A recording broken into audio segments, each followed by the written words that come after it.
வணக்கம். இதுவே நல்லாட்டா கேஸ். திருப்பதி லட்டு, தித்திப்பான லட்டு இது காரசாரமான விவாதமாக இருக்கிறது. அதாவது எல்லாருக்கும் தெரியும், திருப்பதி தேவஸ்தானத்திலிருந்து வணிக ரீதியில் விற்கக்கூடிய லட்டில் மிருகங்களுடைய கொழுப்பு கலந்திருப்பதாக ஆய்வறிக்கையில் தகவல் வந்திருக்கு. அதை ஊடகங்கள் சொல்றாங்க. ஊடகங்கள் சொல்றது மட்டும் இல்ல, ஆந்திர முதலமைச்சர் சந்திரபாபு சொல்றாரு. தேவஸ்தான செயலர் சியாமலாராவும் அதை ஒத்துக்கிறாரு. ஆமா, விலங்குகள் கொழுப்பு, மாட்டு கொழுப்புல எல்லாமே அதுல கலந்துருக்கு அப்படிங்கிறது. இது வன்மையா கண்டிக்கத்தக்கது. இது ஏற்கத்தக்கதல்ல. இவங்க 2 பேரும் ஒத்துக்கிட்டதுனாலயே இவங்க முழுக்க நிரபராதிகள் அப்படின்னு நம்ம சொல்ல முடியாது. ஏன்னா இதுல விசாரணை, இதுல ஒரு உணவுப் பொருள், ஒரு விரும்பாத எதையுமே அடுத்தவர் வற்புறுத்தி சாப்பிட வைக்க கூடாது. ஒருத்தவங்களுக்கு நிஜமா சிக்கன் 65 பிடிக்குது அப்படின்னா அவங்கள சாம்பார் சாப்பிடு அப்படின்னு நீங்க சொல்லக்கூடாது. அவர் 65 பிடிக்குதுன்னா அவர் சிக்கன் 65 சில்லி சிக்கனோ அவர் விரும்பினதை சாப்பிட விட்டுறணும். அதே மாதிரிதான் லட்டு சாப்பிடணும் ஆசைப்படுறவங்களுக்கு நீங்க அதுல கலந்து கொடுக்கணுங்கிற அந்த வணிக ரீதியா விற்கப்படக்கூடிய லட்டுல நீங்க மாட்டுக்குழுப்பையோ மற்றதையோ கலந்து கொடுக்க வேண்டிய அவசியம் கிடையாது. வணிக நோக்கில் நீங்க லாபம் சம்பாதிப்பதற்காக இப்படி செய்துவிட்டு இது ஏதோ ஒரு ரூபத்தில் அரசியல் செய்வதற்காகவோ அல்லது வேறு காரணத்திற்காகவோ இந்த விஷயம் வெளியே வந்துருச்சு.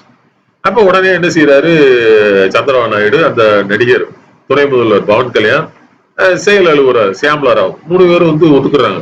ஆமா, எங்க ஊர் லட்டுல மிருகங்களுடைய கொழுப்பு இருக்கு. ஒத்துக்கிறதுனால முதலில் விசாரிக்கப்பட வேண்டியது சந்திரபாபு, பவன் கல்யாண், இந்த செயல் அலுவலர் சியாமலாராவ். முன்னாள் முதல்வர் ஜெகனையும் விசாரிக்கணும். எல்லாருமே பாரபட்சம் இல்லாத நடவடிக்கை தான் இருக்க முடியும். ஏன்னா ஒரு உணவுப் பொருள், அது உணவுப் பொருள் பிரசாதமாக வழங்கப்படுகிறது. பல கோடி மக்களின் மத நம்பிக்கையின் அடையாளமாகவும் இருக்கு. சோ அதை நீங்க ஹானர் பண்ணணும். யாருடைய மத நம்பிக்கையும் இதுல ஆனா மத ரீதியாக இதை கலவரமாக்க நினைக்க எவனா இருந்தாலும் அடிச்சு வீட்டுல அடிச்சு உள்ளதுக்கு போடணும். இது இந்துக்களோட பிரச்சனை அப்படின்னா நீங்க வேற மதத்தவர்களை இதுல இழுக்க வேண்டிய அவசியம் இல்ல. வேற மதத்தவர்களை இதுல தாழ்வா பேசுறது இல்ல, வேறு மதத்தை சார்ந்தவர்களை இதுல குற்றம் சாட்டி பேசுறதா இருந்தால் உடனடியா காவல்துறை நடவடிக்கை எடுக்கும். இது மத ரீதியான பிரச்சனையா ஆக்கவே கூடாது. ஆனா இந்த விஷயத்த பேசணும். இந்த லட்டுல மாட்டு கொழுப்பு வந்தது எப்படிங்கிறத கண்டிப்பா விசாரிக்கணும். ஏன்னா நம்ம நாட்டோட முக்கிய அமைச்சர்களே என்ன சொல்றாங்கன்னா, நாங்க வெள்ளப்பூர் சாப்பிடுற பரம்பரையில வரல, வெங்காயம் சாப்பிடுற பரம்பரையில வரல அப்படின்னு சொல்றாங்க. அப்படி இருக்கும்போது நீங்க மாட்டு கொழுப்பை எல்லாரும் சாப்பிட்டுருக்காங்க. சோ இது ஒரு சிவியர் கிரைமா தான் நான் பாக்குறேன். இது ஒரு சிவியர் கிரைம். இது பின்னாடி என்ன அரசியல் சூது இருக்கு, சதி இருக்கு அப்படிங்கிறது நமக்கு தெரியாது. நம்ம இந்து மதத்துல இருக்கோம். இந்து மதத்துல இதை ஒரு வியாபாரம், இந்து மதத்தை வணிகமா நினைச்சு அதை ஒரு பையன் நடந்து ஹெலிகாப்டர்ல போறான், ஹைடெக் சாமியார்லாம்.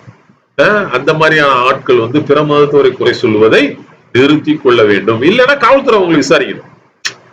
ஏன்னா எல்லாம் ஹைடெக் புல்லட்ல போறான். ஒவ்வொரு சாமியார் பார்த்தீங்கன்னா புல்லட்ல போறான், பிளைட்ல போறான், தனி நாடு வச்சிருக்கேங்கிறான். ஒருத்தன் கொலைகேஸ்ல காஞ்சிபுரத்துல அக்யூஸ்டாவே போய் உட்கார்ந்துருந்தாப்புல. சோ இந்த மாதிரி மத வியாபாரிகளை அணுகவே விடக்கூடாது. மத வியாபாரிகளே இதை பேசவே அனுமதிக்க கூடாது. இது முழுக்க முழுக்க காவல்துறை, நீதித்துறை அவங்கதான் விசாரிக்கணும் தான் வியனா லாட்டா கேஸ் கோரிக்கை வைக்கின்றது. அதே சமயம் இதுல இந்துக்கள் மனம் புண்பட்டுருச்சா அப்படின்னா, இந்துக்கள் மனம் எதுலாம் புண்பட்டுருக்குன்னு பார்ப்போம். இந்துக்கள் மனம் முதலில் பெட்ரோல் விலை உயர்வால் புண்பட்டது. கடந்த 2014 வரலாறு காணாத வகையில் கச்சா எண்ணெய் விலை குறைந்திருக்கக்கூடிய சூழ்நிலையில் மிக அதிக அளவில் இந்தியாவில பெட்ரோல் விற்பனை செய்வதால் இந்துக்கள் மனம் மிக அதிக அளவில் புண்பட்டிருக்கு. ஏன்னா மிகப்பெரிய பயனாளிகள் அதை பயன்படுத்துபவர்கள் இந்துக்கள் தான். 100 கோடி இந்துக்கள் இருக்காங்க. பெட்ரோல் விலை உயர்வால் பாதிக்கப்பட்டிருப்பா மிக அதிகமாக இந்தியாவில இந்துக்கள் தான். அதனால இந்துக்கள் பாதிப்படைந்திருக்கிறார்கள். டீசல் விலை உயர்வால் இந்துக்கள், ஏன்னா எளிய மக்கள் பயன்படுத்தக்கூடிய வாகனங்கள், லாரிகள் இது பயன்படுத்த டீசல் பெரும்பாலும் இந்துக்கள் அவங்க பூரா மனம் புண்பட்டு இருக்கிறது, வேதனைப்பட்டிருக்கு டீசல் விலை உயர்வால். கேஸ் ஒவ்வொரு வீட்டு லேடிஸ் நீங்க கேட்டு பாருங்க, 240 ரூபாய்க்கு இந்த கேஸ், பெட்ரோல் கேஸ் ரேட் மிக குறைய அளவுல சர்வதேச அளவுல விற்கும் போது மிகப்பெரிய அளவுல 1000 ரூபாய் 1500 ரூபாய்ன்னு சொல்லி வணிக ரீதியான சிலிண்டர்ல பல ஆயிரங்கள். சோ இந்த பயங்கரமான கொள்ளையால் ஒவ்வொரு இந்துவின் மனமும் புண்பட்டிருக்கிறது. ஒவ்வொரு இந்தியாவோட சொத்துக்கள் விற்கப்படும் போது போனா பெரும்பாலான இந்துக்களோட மனம் புண்படுது. ஒவ்வொரு ஹார்பர், ஒவ்வொரு துறைமுகங்கள், இந்தியாவோட ஒவ்வொரு விமானங்கள் அனைத்து விட்டு தீர்க்கும் போது ஒவ்வொரு இந்துவின் மனம் புண்படுகிறது. சோ இந்துக்களின் மனம் புண்படுதுன்னு இப்படித்தான் பார்க்க முடியுமே தவிர ஒரு லட்டு அதை சாப்பிடுவதால் இந்துக்களின் மனம் புண்பட்டு விட்டது என்று மட்டும் எடுக்க வேண்டாம். மெயினா பேச வேண்டியது இந்துக்கள் மனம் எதுலாம் புண்படுது. விலைவாசி இன்னைக்கு ஒண்ணு வேண்டாம், நல்லெண்ணெய் யாராவது மார்க்கெட்ல போய் வாங்க, நிஜமா ஒவ்வொரு குடும்பஸ்தனுக்கும் பகீர் இருக்கு.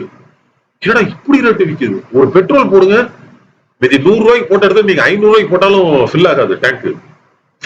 புரியுது உங்களுக்கு? அதுலதான் ஒவ்வொரு இந்துக்களின் மனம் புண்படுது. சோ இந்துக்களின் மனம் இதனால் புண்படுவதை விட மிக அதிகமாக விலை உயர்வால், வேலையில்லா திண்டாட்டத்தால், சுகாதாரம் இல்லாததால், ஒன்றிய அரசின் வரி சுமையால், சாதாரண பண்ணு இன்னைக்கு ஜிஎஸ்டி பண்ணுன்னு ஃபேமஸ் ஆயிடுச்சு ஒரே நாள்ல. அதை வெளிக்கொணர்ந்தவர் அவர் வணிகர் தான், அன்னபூர்ணா. ஆனா அவர் இப்படி குனிஞ்சு பவு பண்ணது என்னாச்சு, நாடே அம்பலப்பட்டுச்சு.